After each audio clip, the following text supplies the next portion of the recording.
Hello friends, আমি physiotherapist Soumyajit দে। আজকে আপনাদের সামনে যে বিষয় নিয়ে আলোচনা করব, এক্সেসিভ অ্যান্টাসিড কনজিউম। স্বাভাবিকভাবে দেখা যায় ইনডাইজেশনের কোনো সমস্যা তৈরি হলে প্রত্যেকে অনেক অ্যান্টাসিড গ্রহণ করে ফেলেন।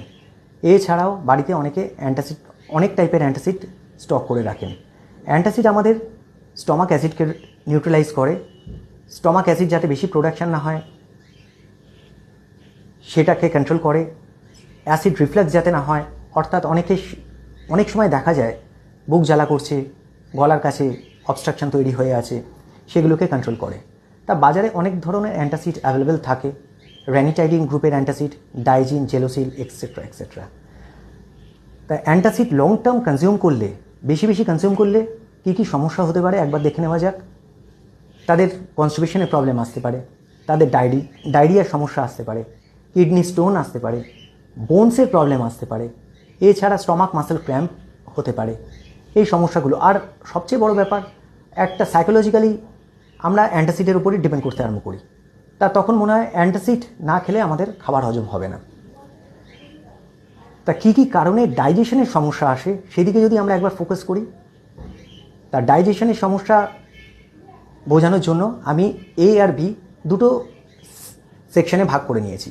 তাহলে এর পয়েন্টগুলো হলো chronic liver disease. Long time লিভারে যদি কোনো প্রবলেম থেকে থাকে ডাইজেশনের সমস্যা আসে, হার্টের প্রবলেম থাকলে ডাইজেশনের সমস্যা আসে, কিডনির প্রবলেম থাকলে ডাইজেশনের সমস্যা আসে, এছাড়া কোলনের প্রবলেম, প্যানক্রিয়াসের প্রবলেম, তা অ্যাসিড যাদের গ্যাস্ট্রিক প্রবলেম আছে তাদের ক্ষেত্রেও ডাইজেশনের সমস্যা আসে।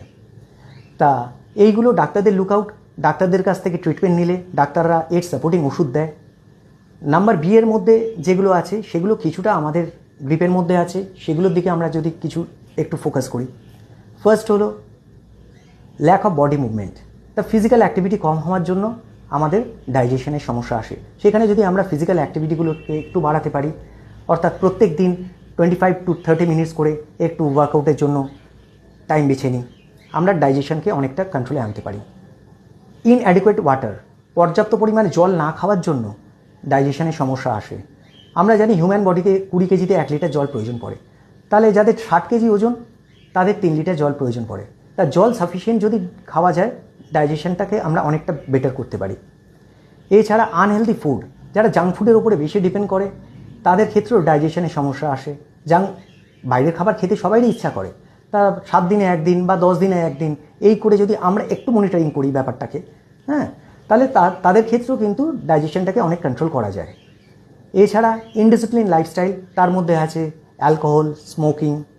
তা অ্যালকোহল স্মোকিং যারা অ্যাডিক্টেড তাদের ক্ষেত্রে যদি সেটাকে একটু কন্ট্রোল করা যায় তাহলেও ডাইজেশনটাকে অনেকটা গ্রিপের মধ্যে আনা যায়। এছাড়া ল্যাক অফ স্লিপ, পর্যাপ্ত পরিমাণে না ঘুমানোর জন্য ডাইজেশনের সমস্যা আসে। তা ঘুমানোর একটা নির্ধারিত টাইম 5 থেকে 6 ঘন্টা সাফিসিয়েন্ট ঘুম, মানে ডিপ স্লিপ হলেই আমাদের যথেষ্ট। তা সেই ক্ষেত্রে সেদিকটা একটু খেয়াল রাখতে হবে, যতই কাজ থাকুক 5-6 ঘন্টা যাতে আমাদের একটা ঘুমের জন্য সাফিসিয়েন্ট টাইম থাকে।